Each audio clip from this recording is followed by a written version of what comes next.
Masarap magkaroon ng best friend. May taong poprotekta sa'yo, may taong magpapasaya sa'yo, pero handa mo bang itaya ang pagkakaibigan para sa hinahangad mong pagmamahalan? Nooy umibig na ako, subalit nasaktan Ako si Princess. puso. Grade 3 pa lang ako, palagi ko ng kaklase si Ivan. Magkaibigan kasi mga magulang namin, kaya kung nasan ako, nandun rin siya. Mapalungkot man o mapasaya, sa kulitan man o problema. Yan si Ivan, ang taong lagi kong kakampi sa buhay. Ngunit nang ikaw ay makilala, biglang nagbago ang nadarama. Para sa'yo, ako'y ibig pang muli.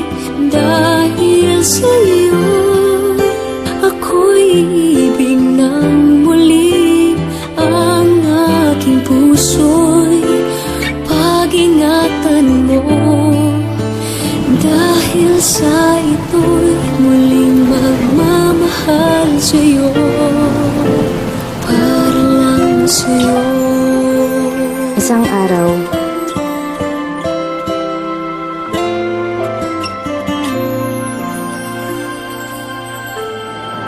bakit ka naman sumali sa park? Wala lang, gusto ko lang. Gusto mo lang? Alam mo bang delikado yun? Alam ko naman kung pinapasok ko. Ang dami-dami sumasali sa ulat. Ano ko ba?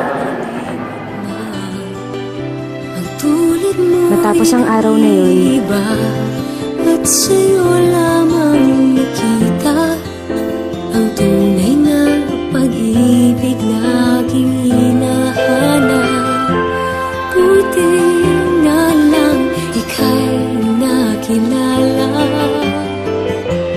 Binago mo ang nadarama. di na siya nagpaparamdam. Di na siya nagte-text.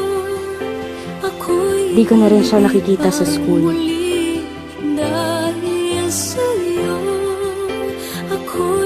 Kamusta na kaya siya? Pinuntahan ko siya sa bahay nila. Pero hindi ko siya naaabutan. Namimiss ko na yung best friend ko. Namimiss ko na si Ivan, ang lalaking lihim kong minamahal. Hanggang isang araw, Ano ba talaga nangyayari sa'yo, Ivan? Bakit? Wala. May hindi ka sinasabi sa akin eh. Ano kailangan ko sabihin sa'yo? Ba't di ka na pumapasok? Ba't di ka na nagpaparamdam sa akin? Ba't di ka nagre-reply sa mga text mo, Ivan? Ivan! Ano ba talaga nangyayari sa'yo? Ba't ka ba nangingilam sa buhay ko? Ano ba kita?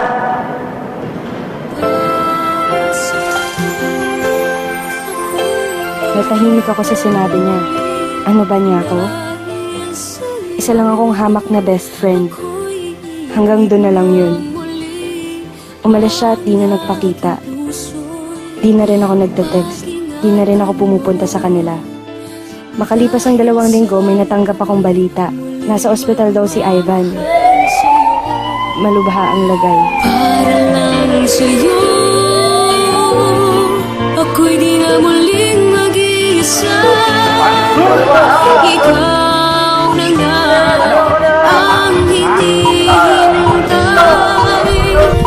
ng puso ko. Para sa'yo, ako'y ang muli. Dahil sa'yo, ako'y ibig na muli. Ang aking puso'y pag-ingatan mo.